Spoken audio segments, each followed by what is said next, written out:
And hopefully this keeps. We're good. Hey, and welcome to the delicious recipe here on a Thursday. And I have amazing guest, Augie. And you know what? This is a delicious recipe. We throw everything in the pot and we just see how it tastes at the end. And that's all we're worried about. And whether you like it or not, who cares? You can get your own stuff out of it. But Augie, hey, how about you tell people out here that people that they've heard you on Laura Lee's show, my wife's show there. But why don't you tell them a little bit about yourself there and how you came to be where you are? Oh gosh, I don't even know where to start on that. I've been around a long time. I'm probably older than some of the hills around here, but I was born and raised in Europe, Northern Europe, in Norway, and on a farm back there. And I figured out that's not what I wanted to do, so I left the country at 25, came to the U.S. to go to flight school to become a commercial pilot, and I did that, got all my certificates and ratings, and me and a partner started a flight school, and that grew into an international air taxi and a commuter, actually an air carrier. And after 23 years of flying, I burned out, so I started doing other things and exploration of the mind and doing radio shows and talking about some of the stuff that I have learned. And I have done that since. I've written a few books, and I have hosted and produced two TV shows in Tucson for 6 years. And I have many radio shows over the years. And now me and Nordy Love is doing the broadcast team Alpha Show, Mm-hmm. and also we put together a mastermind group that well, I can tell you a little bit about later that we're doing some incredible things with. So anyway, here I am. It's just me. And you've seen a lot of things and been involved with a lot of things. That's the whole part of this anyways is I was first time like Laura, my wife Laura Lee there, she's been talking to you for quite a while, and she goes, "Oh, you gotta have to have Augie on your show." It says, "Oh yeah," it says he's got all this information, and I was like, "Oh, this is great." It says, "This is." I actually know what I forgot to do. It says this is the name of the show. There, what is and what they want you to believe, and that's the whole big thing that I think that uh, comes into this whole part of shows is that maybe our history isn't what we thought it was going to be, or maybe the history is hidden from us. And there's a question I'm going to ask you later on about the Smithsonian, but your show last Monday that I was part of there and listened to was about giants, and I was talking about giants, and the giants are the big, huge. I'm not sure why it may be coming up on my feeds, but it keeps on showing up. There is that giants. There's burial mounds around there that there was people that were bigger than the rest of us, and that was not a thing that was ever talked about. Yeah, I would say I guess first I gotta make a quick comment that people should really think about. If you think that fake news is bad, wait until you find out what history is like. Mm-hmm. Everything, just about everything that is written into the history books are either a flat lie or attached to one. Right. Because the winner of the war always writes history, and not necessarily the good guys win the war all the time. Right. So when it comes to authority, they don't really care what we think. They just do their agenda. And you brought up the Smithsonian. There is an agenda. Mm-hmm.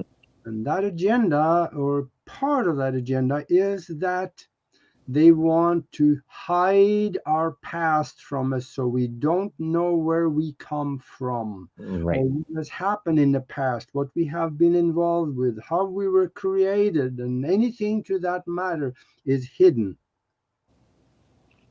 And I know there are some people that just might stumble on this show and they said, nah, if you can't trust your government, who can you trust? Yeah, good luck with that one.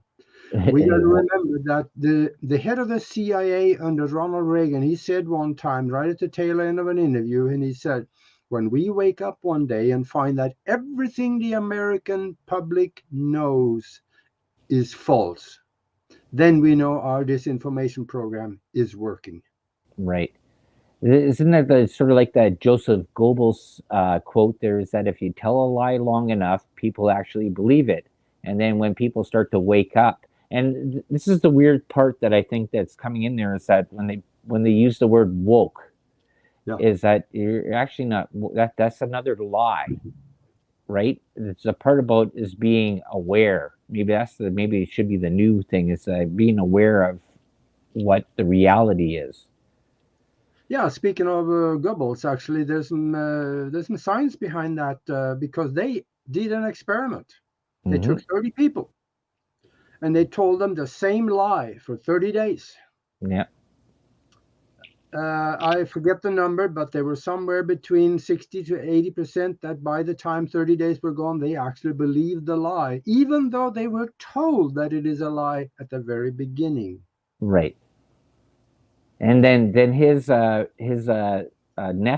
Bernays, I think it was Edward Bernays, or is it Burnell or whatever. He did the whole thing with the smoking thing there with the women in the U.S. about the Liberty cigarettes, right? And he got them all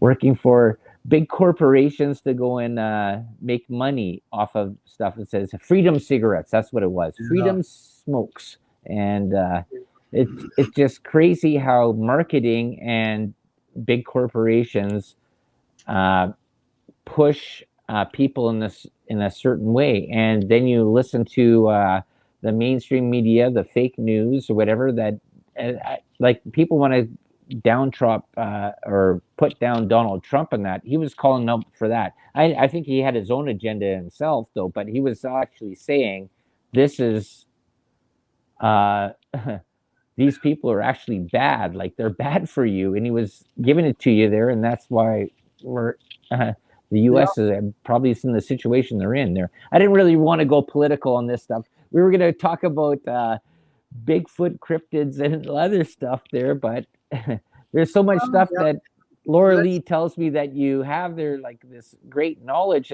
and I'd love to pick your brain. Well, I would. I don't even know where to start with that one because it goes so deep. And Yeah.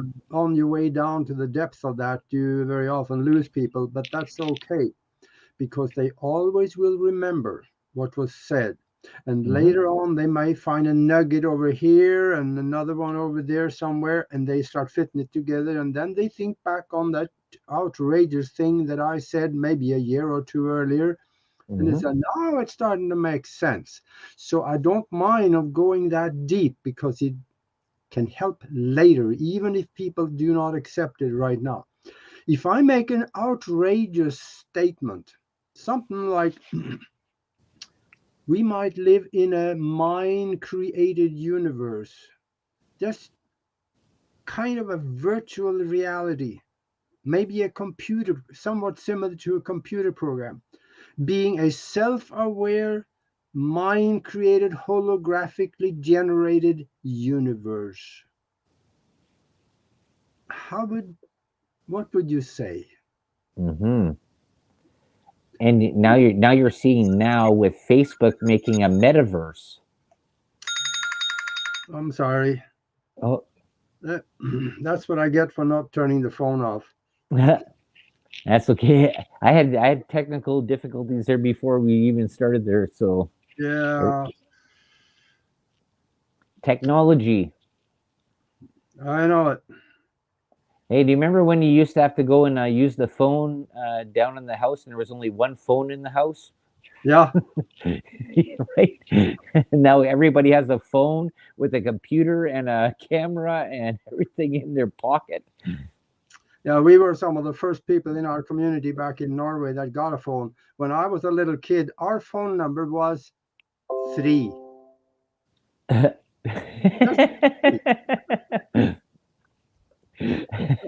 I actually remember when I was just out at camp last week, camp, cottage, whatever you want. It was just a extra house there, and that my mom has. So it's not mine; it's my mom's. But out there, when we built it, we were on a party line. So yep, the phone used to ring differently for each house that went around.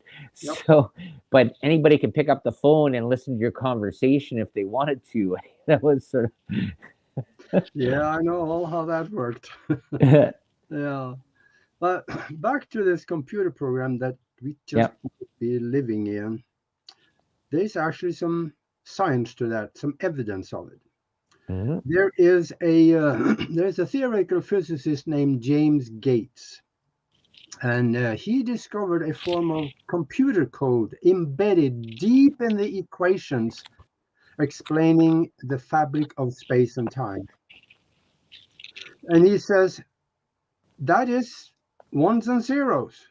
We did not place them there, and they are too organized to be put there by random. It is put there by an intelligence. So if there is computer language in the equations explaining the fabric of space, you are in this fabric of space, I'm in there. What are we? We are part of that particular computer program. Right. So now the question is then, how did this happen? And I'm more concerned about who's sitting at the computer. Isn't Right. that interesting to know? This almost gets into that whole movie idea of the Matrix, right? Like, Yep. are we in this part of this is the whole part about reality and what are we actually involved in? Yeah. I think I found out who's sitting at the computer. Did you? Okay, who is it? I'm sitting here looking at him. Oh, You me? and me. Yeah. We are sitting at the computer. Oh, really, eh? Because if we are in a mind created universe, Mm-hmm. our mind is involved in doing that. Right. Our mind is tapped into the universal mind, actually, which we are an offshoot of, with given some form of individualized perception. So, within that individualized perception and capability of creating mental images and physical images, Mm-hmm. we take the source, which is a commonly accepted floor of potentiality from where we can create. Okay. We take that, run it through our mind, and decide what do we want to create in our reality, and that is what we create. Okay. Look at that. People that think negative all the time, they hardly ever have anything positive in their life. And a totally positive thinking person have a lot more positive thinking in their life. So we are responsible for what we have around us, what we do, what we feel, Mm-hmm. even if we feel like somebody took advantage of us and screwed us over. Somewhere in our mental fabric, we allowed for that to happen because we create everything around us. That other person that screwed you over is in your reality. Okay. Yep. So we are involved in that creation. Okay. Now here comes the tricky part here is that how does because this is the topic of the show any we were trying to get into was the part about Bigfoot cryptids and all these other little people and stuff like that are out there that have been through the lore through a lot of times. So how does everybody have a sort of a shared memory then? Well, because we also keep hearing that we are one. Okay. And since we live in that mind created universe, our creation becomes part of the creator because we created it. And in the physical, we don't see that connection, but there's some science behind that too. Hmm. And we hear Greg Braden, he speaks of a virtual reality that we are living in. And then the spiritual teachers from way back in antiquity, they are talking about the fact that we're one and we can create anything we want in our reality. But how can that be though? How can we really create anything we want in our reality? I bet right now I would want a Rolls Royce sitting in my driveway tomorrow morning at 8 o'clock. Well, that's a material thing, though, right? So, like, Yeah, you want something that's like, hey, I want good health, or you want something yeah, like that, and right? we can do that too. It is Okay, well within our reach, but it all depends on the power and the conviction of the mind doing the creation. right, and that was the part that Laura Lee was telling me about your show that goes on about the mind getting a bunch of people together and thinking the same Oh yeah, way. And I thought that was very interesting, and I've heard that in other things, but it's a very interesting concept, and I think, well, that's how religion works, right? Religion, when they well, do that laying on hands and you get a bunch of people praying on somebody, right? And hey, we cured cancer here on this person, and I think there's we don't know what our minds can actually do, the correct? laying the laying of hands actually, a lot of nuts and bolt people, they laugh at that, but it is a real thing. Hmm. There is a doctor named Larry Dossey. He wrote a book called he, oh gosh, what was it? Prayer and laying of hands and prayer is good medicine, or something to that effect. He Hmm. researched some well over 100 different cases where people was prayed over and was Hmm. healed, and that works if it is done right. If you're just sitting around the kitchen table and holding hands and say, "Well, God, I really need $211,000 to pay off my house, otherwise I'm going to get evicted by Thursday." Okay, pass the butter, Martha. I'm hungry. That stuff will not go anywhere. Right. People want material things. Their prayers aren't Yeah, right. When you're talking because about energy flow and transfer, that could be something more positive that can actually be or explainable or yeah, positive, right? the energy that you're talking about is created in the mind, and here, Hmm. the the mind, the brain, and the heart Right. creates that interface with the universal mind that does the creation for you and bring it into the physical. So if we are Did you? Sorry, there, Augie. I says, do you think that there's a lot of talk about music, or not music, or tonal and vibrational stuff there? That's why a lot of stuff in history has been about certain songs and tones and humming, and like the Chinese have that, the Tibetans do, where they do these deep uh, tones. Even in Australia, where they do these uh, vocalizations to create energy. Do you think that's part of it, maybe, or maybe a that's miss? that's the result of it. Okay. And see, I mentioned the mastermind before. The definition of a mastermind is when two or more minds are united in harmony, they create a third mind. That mind has the potential mind power of the two or more of them multiplied by each other.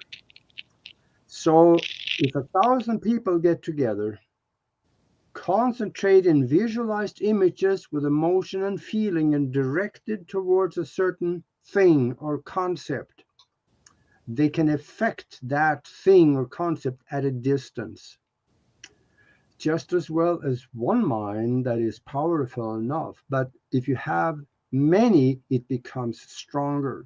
A good example on that is one of the best. We have done some things too when we have bent the laws of physics. and done things that should not happen, but it did. But Mm-hmm. right about, I think, 1997 or so, Art Bell on his radio show Coast to Coast AM, he Yeah. did a mind experiment where the Texas was burning up because it hasn't rained for about 4 months or so, and there were brush fires everywhere. Cattle was dying because there were no water, and all kinds of trouble down there. So Art Bell asked the listening audience, visualize rain over Texas. I was listening that night and I participated. During the rest of that night and the next day, there were thunderstorms all over Texas. There was rain. There was rain become, cattle got water again, and the brush fires went out. Mm-hmm. And the weather forecasters came out and said, we are dumbfounded because this should not have happened. There were no moisture in the computer models anywhere that could create this rain, but it Hmm. happened. So they didn't understand. I did because our mastermind of 15 million people created that rain. I probably believe that there's a Yeah. that's probably an occurrence that happens at the end. But you know what? The one part is though now you'd have I'm going to go on the skeptical mind is because Dubai can create rain every week, and they say that technology is about 50 years ahead of us that we know, and so out of that part there, I would go. It says I believe energy is. I totally agree with you. It says I think energy helps do things, and you can create things with that. But how do you think that technology might be influencing stuff? It says, hey, well, we'll just go and push some rain over here, just so these guys believe that what they're doing is right. Just for the non-believers to get the other side of it. Oh, absolutely. They've been manipulating the rain since back in the 1960s. They did that in Right. Vietnam. Right. Yeah. Oh, yeah. For sure. Yeah, they flew over the clouds and dropped dry ice into it, and that was so cold that moisture in the clouds just dumped itself on the ground, and that's Mhm. what they wanted to go in and do their stuff because they knew that Right. the Viet Cong, they ran home and hid when it was raining. They didn't want to be out in the murk. Yeah.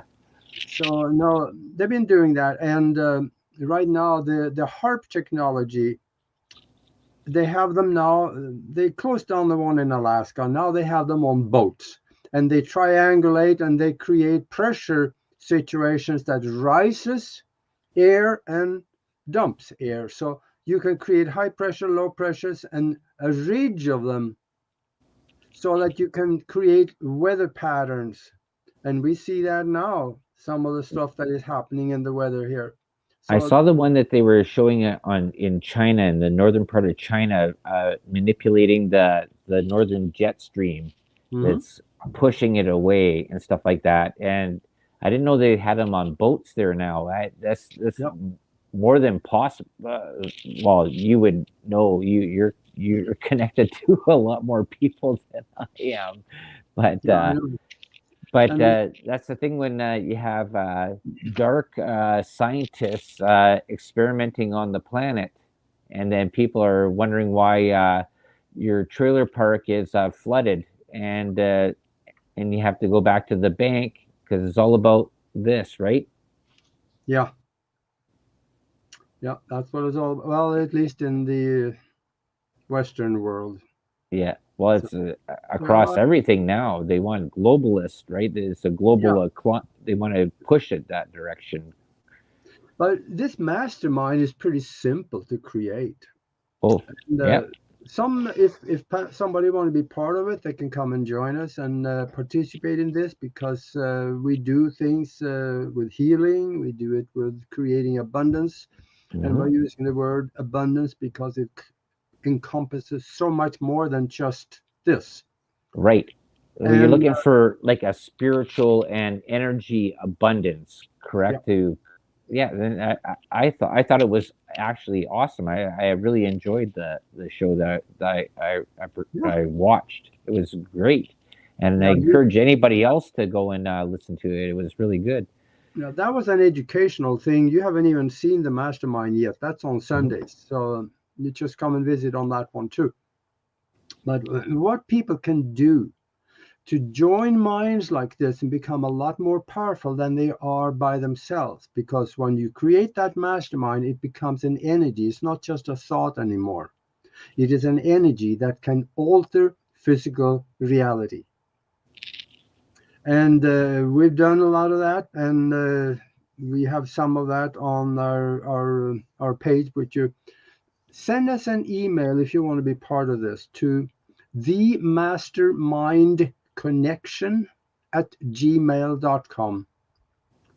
The mastermind connection at gmail.com. And for those of you that are still running around trying to find a pen here and a piece of paper, you should have thought, when I talk, you always need that.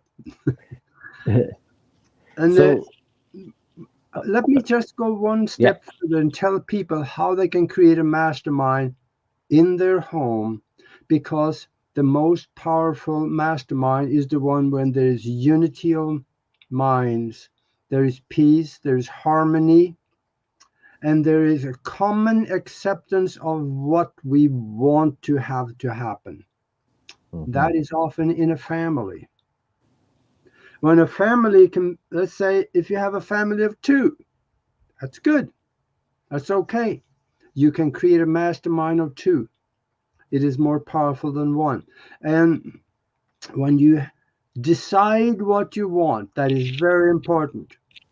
And then feel it, try to visualize it, and share maybe words of impressions of how goes you forward, right? place it in the future, like something that you would want to happen not too far in the future, because then you you got to wait, but Right. just place it in the future at a time coded event. Forget the calendar is worthless Yeah, to the little universe. baby steps. Yeah, then calendars are worthless. Just like a time coded event, like a Christmas party, New Year's party, birthday party, a graduation, or anything that you can see other people involved in it that also will enjoy it with you. Because whenever you create something, there's something in universal law about this should be for the benefit of more than three people. So Okay, now, there's the key. Now you got three. This is a key three that's been all through history, right? yeah, there's something about that three. And now you go back and visit that thing you created in your mind every day, every time, maybe several times a day if you are really bent held on getting it. And then when you do that, you lay down attractor strings to it, little white strings on the etheric level of existence, where draws you up that timeline to that thing that you created and placed in the future. When you create it like this and place it in the future, you give it a low form of life. This thing you placed in the future, it is there. It is real on a higher level of existence. So now you can go back and forth and you start drawing it back to you into the physical. In the meantime, it will help if you start doing also everything you know how to do to help the universe bring it to you. Start looking around for people that can maybe help you do it. Right, setting goals. Yeah, goals in the form of people and situations Hmm. and things to open up for you, doors to open, strange things happen. It may come from a totally different angle than what you expected it to come from. Because and don't put too many limitations on it. And also, if you are looking for a creation of resources, try to put into your, let's say that you want to put into your image family involved and family being there enjoying it, so that your grandfather don't have to die in order for you to create these resources. Right. And not Try waiting to for an put some safety inheritance. valves in the image that you have. Yeah.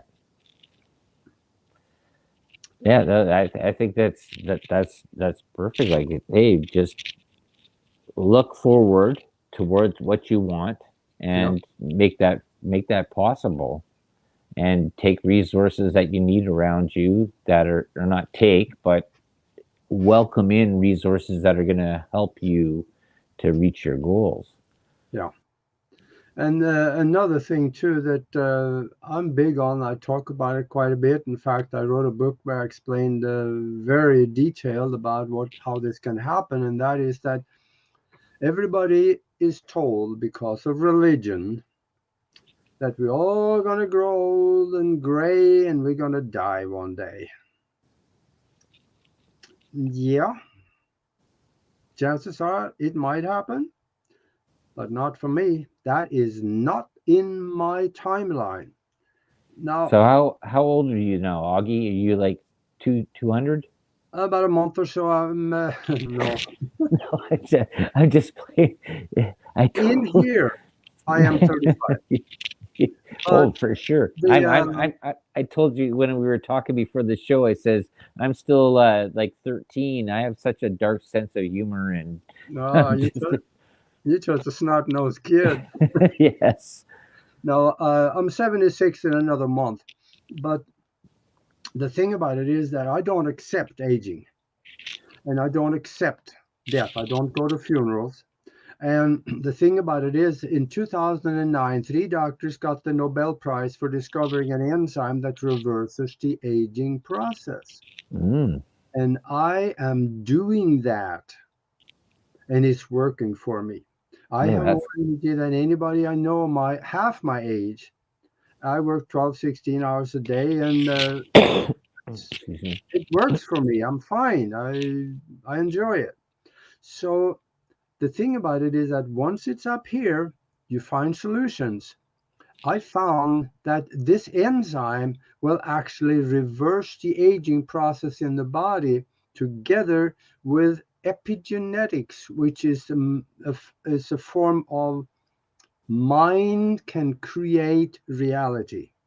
Hmm. Is that sort of like the how the or the East Indian, this whole energy sphere works? Well, working with the I'm not sure, chakras or the energy spheres all through the body, that you can actually heal yourself, uh, working down or Mhm. working within. That there's it's unbelievable. It's like, even with the whole part about, I guess the whole thing is that people have energy and they don't understand. Like, even in the Chinese medicine, they used to do this energy healing and stuff like that, and create heat. And that, I think there's a little bit in all these parts. I think people are missing it in all the way through. I'm not sure if this is something that was old that was lost. Oh, Like, we've maybe, been brainwashed. That's why. yeah, We've been brainwashed to believe that the doctor is God's younger brother, and he's hmm, not. It's not even a distant cousin. So, right, whatever, for those of you that is interested in this fact that you can rebuild the body, is don't take my word for it. Go to the Nobel Committee's website. Go hmm, to 2009. right, Scroll down to medical submissions and read the papers. right. You're gonna like it because in there it explains how actually what the experiments they did reversed the aging of the subjects and the animals and so on what they were working on. Now that Hmm. was in 2009. A lot more have happened right now. And if you want to see what I am doing, you can find it in this book. I There we explain go. spiritual science, higher conscious thinking, and how to access the universal consciousness. Boy, I'm pretty Yep, there it is. Yep, it's pleased showing to up. hear. Spiritual science, higher conscious thinking, and how to access the universal consciousness. I explain what I do, and there is this enzyme that will lengthen the telomeres at the end of the chromosomes that will hold the genetic code together so the cells will be able to replicate themselves. Hmm. Because if the telomeres get so short that they're no longer there, then the end of the chromosome start fraying, and the cells will no longer be able to replicate themselves, and you get stuck with old cells in the body, and you be old, and you eventually will die. Now, Right. this Yep. can be reversed, and that's what I'm talking about in the book. And if people want to know more about that, go to broadcastteamalpha.com. We also have some shows on it that'll explain a little more if you Hmm. look into the shows there. So, Well, like this is a great book, and we'll give it back to that there again there. But you know what? One thing is that you've seen a lot of stuff. You've I've watched a lot of things that Laura's even sent me a lot of stuff. There is that people can do amazing things. I watched a guy swim in freezing water for 2 hours, and it's just a whole this conditioning and changing the body energy. And is that sort of similar what your book is? yeah, I also seen a video of a guy in Finland that he got in the there were ice on the lake. Yeah. The temperature below was somewhere around, I don't know, well above freezing, so probably 3 to 4 degrees, something like that, Right. centigrade. And he got in one hole, he swam 75 meters and got up in another hole and underwater. Mm-hmm. And he came back and he was fine. So there are mental techniques that you can do. Mm-hmm. And these mental techniques, they all is caused by your belief of what you create. Right. He raised the temperature of the water around him in his mind. He totally believed that. Mm-hmm. And when I said we are in a mind created universe, let me try to prove that to you with Okay. just logic. Yep. I'm a hypnotist, and if I put you in a soft chair and talk to you for about 10-15 minutes, and I tell you when you wake up, you will see an elephant standing next to you in the room. Okay, I snap my finger, bring you back out, and you look over, and there's the elephant. You reach out, touch his snout, you can feel the rough skin, you can And you hear you it. calling Laura elephant? Okay. Well. No, no, on the other side. Uh, Okay. no, but the elephant is there for you, is totally real. You can feel him, but there's a problem. I can't see the elephant because there is no elephant there. Mhm. Now, what happened? Did your real world go away? What's the difference between that world with the elephant in it and the world you are sitting in right now? Mhm. Is there a difference? Not really. That elephant is totally real to you. Right. It's perception and This, manipulation. Right. yeah, Yeah. this desk is totally real to me. Yeah. That's the biggest thing that I think that happens there right now. As I said, with governments, they use the prestige, the magic. Right. It's all a big magic trick to go and uh, and basically manipulate the audience that's out Yeah, there. And who's the audience? The population. They get richer while you get poorer, and they take away yeah, everything that you had. I've said this before. A potato 50 years ago is still the same potato today. Why is it costing so much? Because of government manipulation that caused inflation. Inflation is a problem of the rich trying to go and suck more out of you. They're like vampires. yeah. And Well, now I you got the don't. world. Now you have the world government. But I don't want to go political. But anyways, it's just that I whole part there. understand Once you that. started talking about magic, I go, oh, this goes back to my magic thing that I've been doing for 2 years. So yeah. Yeah, yeah. The So thing is that the world we are living in is nothing like it appears to be. okay, so now here we go in. This is the whole part about what it is that what they tell you and what they don't. It said, so where does Bigfoot, cryptids, little people, and all that fit into this? That has been in the lore for thousands of years. Well, we have the physical evidence of that they exist. Right. Yep. We have, in fact, it probably is about 3 to 4 years ago now that they found there was a rock that they found in Antarctica, Hmm. and it had a crack in it. So somebody broke it open, and inside there is a fossilized human skeleton that is 11 inches tall. It's perfect human skeleton Right. inside that rock. That's amazing. And then again, we have bones showing that there are people that have been 9 foot tall. I just did one of those in the mastermind. Yep. And we have 12 foot tall people that we've found in mummies. There's pictures. I got 5,000 unbelievable pictures on Broadcast Team Alpha of things that shouldn't exist, but it does. Hmm. And then we have parts of a human skeleton that belonged to somebody that was 32 foot tall. Right.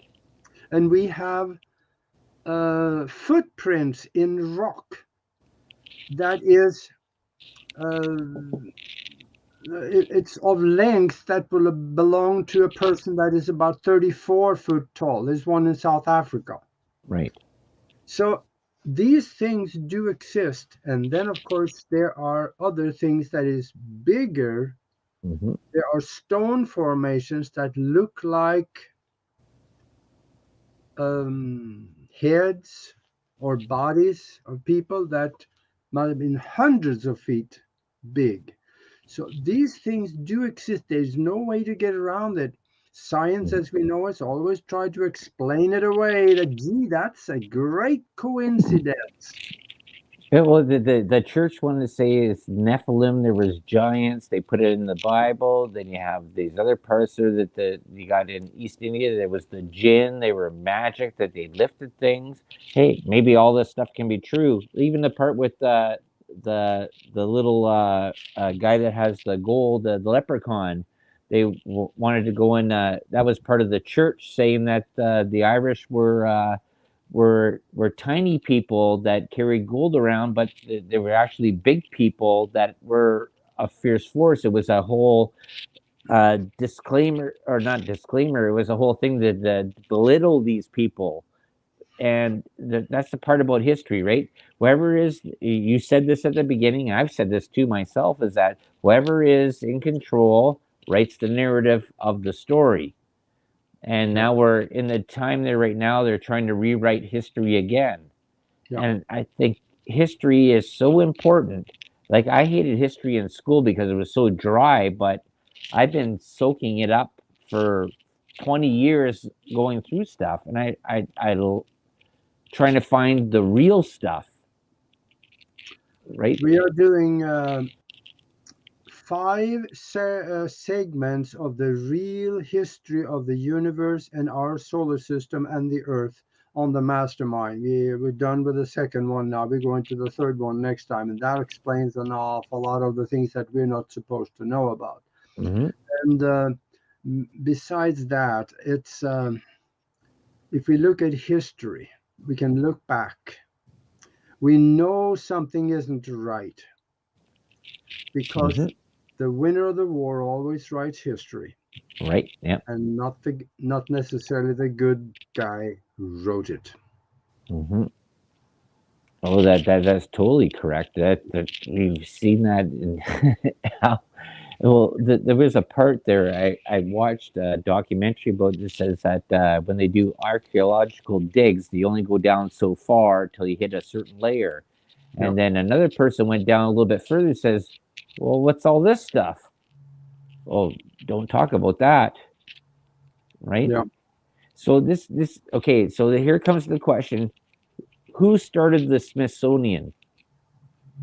That's been around for some 170 years, a very long time, and it was started as a museum, and of course it still is, but it's a Is lot of. it part of the Queen of England? I don't know about that. It's an American, or should I say now, it's a corporate institution under the corporate United States. Okay. So Yeah, so I don't know if she had anything to do with that. I don't know that. I know I hear that, but I'm not necessarily buying it. Mhm. It could be. Because there's a lot of stories about even all these archaeological digs with the giants, that these giant mounds, and they're finding these huge bones, and the Smithsonian comes in and they just take everything away and it's gone. So Yeah. who's doing that? Smithsonian got sued about 2 years ago, 3 years ago, and they lost the suit. The suit was about somebody that wanted information about all the giant skeletons that Smithsonian has extracted from around the world, Yeah. brought to Washington, and destroyed. Hmm. They have pictures of them. They wanted those things and they wanted the actual artifacts as well. And Smithsonian, they defended themselves saying that, well, we don't really have anything. Well, they were proved otherwise as liars in the court. And the Right. Supreme Court ruled that you have to release the information to whoever asks for it. Hmm. So, yes, the giants, they exist. I have a picture of a human skull on broadcasthimalpha.com in the picture Yep. gallery. I saw it. It was awesome. Yeah, I Yeah, it loved was it. huge. I mean, there Yeah. was a guy standing next to it, and the skull was almost as tall as he was. Hmm. So that would explain a lot of things there in history, like how these big, huge stone structures might have been built. Maybe that's just speculation, theory out of that part there. But if we're fine, like I think the last documentary I saw that somebody had done that there was over 3,600 mounds found in the U.S. just alone, just in the U.S. of giant burial mounds, and with multiple giants that were from anywhere from 8 to 12 feet tall, and some even larger than that. And you have to just sort of shake your head and go, okay, well, why wasn't this ever taught in school? Yeah, I know. And also think about it. In school, they mold your mind the way they want you to be later Hmm. as an obedient servant Yep. of the master, which they think is the government and corporations.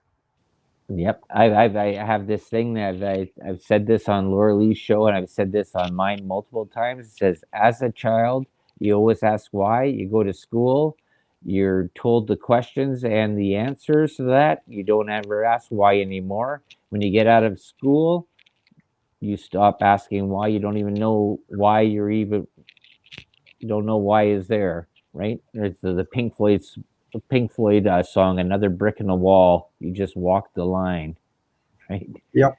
I tell you right now, going to college, it's not paying off anymore. I'm on first name with three billionaires, and only one of them have a college degree.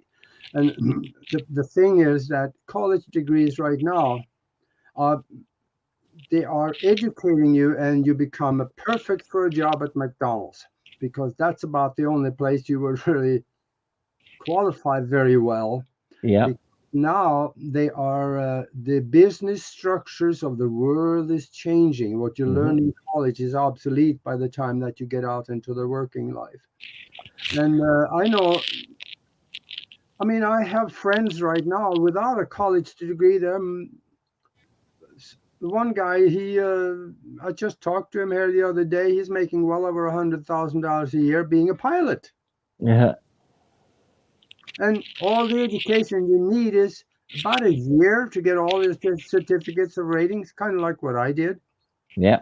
And from there on, you just work. In the beginning, you don't make a lot, but a few years into it, you're making a good living.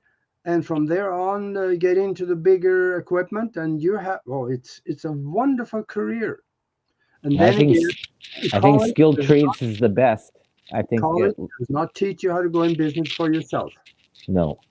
That's something that you got to look elsewhere to find out. There's a book out there called Universal Success Principles and How Billionaires Think.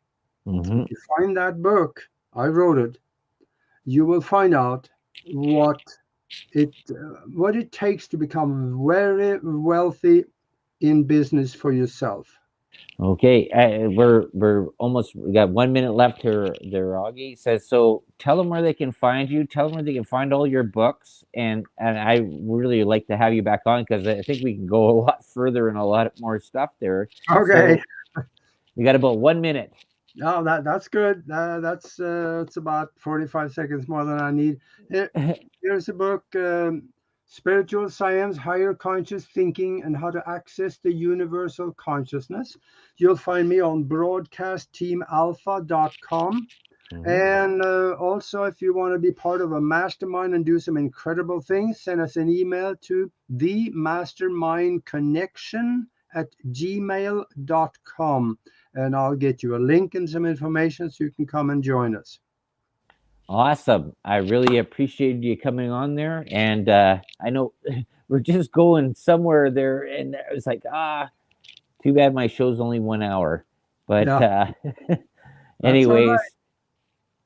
anyways. Here we go. This is the delicious recipe here tonight on a Thursday, and we'll see you next week. Thank you.